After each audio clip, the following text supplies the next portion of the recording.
We are learning more about the man killed this morning in a crash in Bath County. Police make an arrest after a man was run over by a car after being shot at in Lexington. Today, an Arizona man was honored for making the largest gift in University of Kentucky history. Tracking, alerting, protecting. This is WKYT News at 4:30.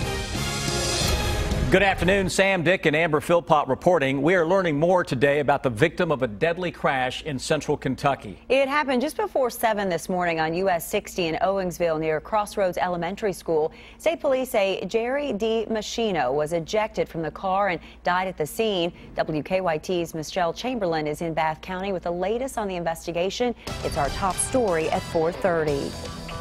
KSP says Jerry Machino was driving westbound on US 60 in Owensville when he ran off the road, hitting a culvert and flipping several times.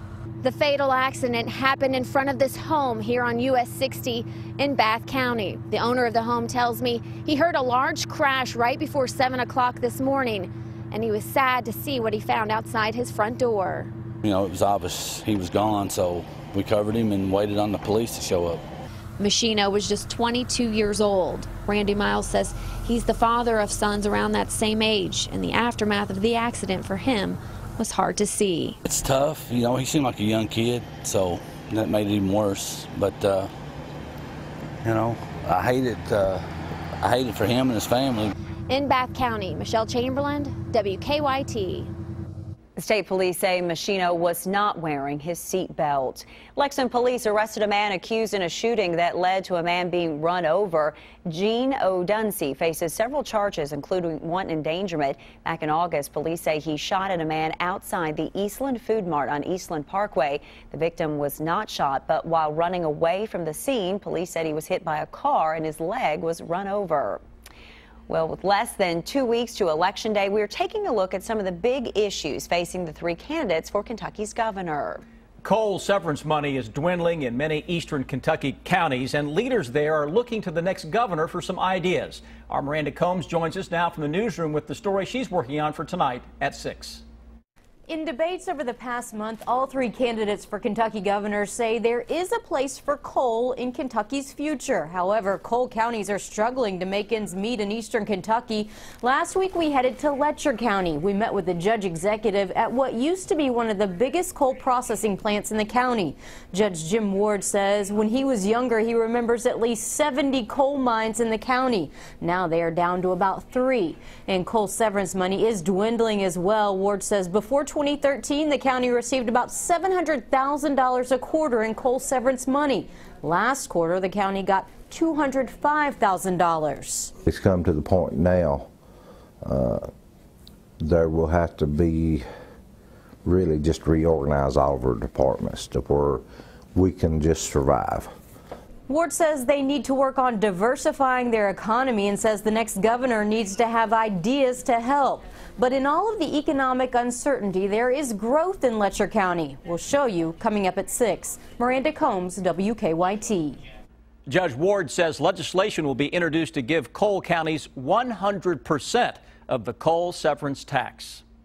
With less than 2 weeks left until Kentucky's general election, Democrats appear to be winning the TV ad war. Candidates and the outside groups that support them have outspent their Republican counterparts by more than $2 million on TV ads. Now, according to the Center for Public Integrity, leading the way is candidate for governor Jack Conway. He has spent more than $3 million so far. That's compared to about $1.5 million for Republican nominee Matt Bevin.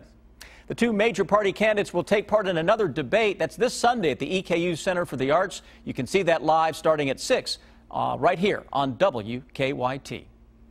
We're enjoying another beautiful day. I mean, it just keeps on coming on with temperatures in the upper 70s. Yeah, how many times have we said that? But I like saying it, right? And we can expect more of the same for tomorrow before some big changes come in this weekend. Let's check in now with Chief Meteorologist Chris Bailey.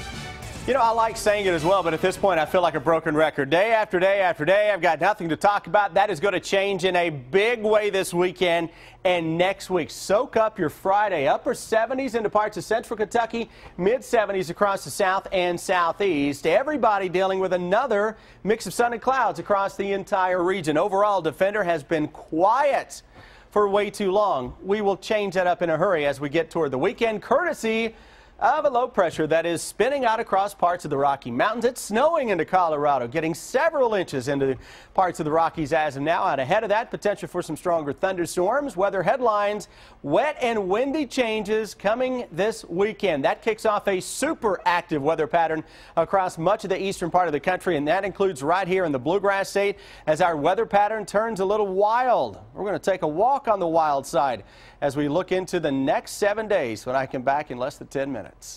Chris, thank you. Police in Sweden say a masked man entered a school this morning, stabbing 2 students and 2 teachers. Authorities say 2 victims are dead. Jonathan Vigalotti reports. Witnesses say the attacker was carrying a sword and a knife as he stormed this school in Sweden. This 8th grader says he wore a mask and we thought it was a Halloween joke until he started stabbing our teacher. A student gave this photo to local media and says it shows the attacker holding a sword just before the stabbings. Police say the man in his 20s stabbed 2 teachers and 2 students in the school's cafe. Doctors say 1 teacher and 1 student have died. The other victims are in critical condition with deep wounds. Authorities say the attacker made his way into classrooms before officers shot and killed him. Investigators are still searching for a motive and are not saying if the attacker had links to the school. Swedish media say teachers had held a meeting this morning to discuss their concerns that the school was not secure enough. The school cafe, where the attacker went on his rampage, is open to the public. Jonathan Vigalotti, CBS News. Now, the school has 400 students ranging in age from preschool to high school. Police say the students stabbed were boys ages 11 and 15. A major milestone for the University of Kentucky today. The school received the single largest gift in its history. Tom and Jan Lewis were honored this morning for their multi-million-dollar contribution to the university. The $23 million will go to the school's honor program. Tom is a UK graduate and now lives in Arizona, but says the state is never far from his thoughts. Dr. Capilouto said the gift will go a long way. The gift supports faculty, students, staff, and infrastructure to make for a uniquely remarkable experience. The establishment of the new Honors College will be subject to faculty review and endorsement through the University Senate next year. We'll have more on the donation ahead on WKYT News at 5:30. Lexington is making some changes to some of its bus routes. Kentucky.com reports that the board of directors agreed to add some Sunday service and to suspend the downtown trolley system.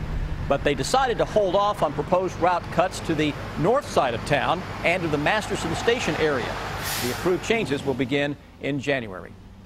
Reality star Khloe Kardashian and NBA star Lamar Odom are giving their marriage another shot. The details ahead on WKYT News at 4:30.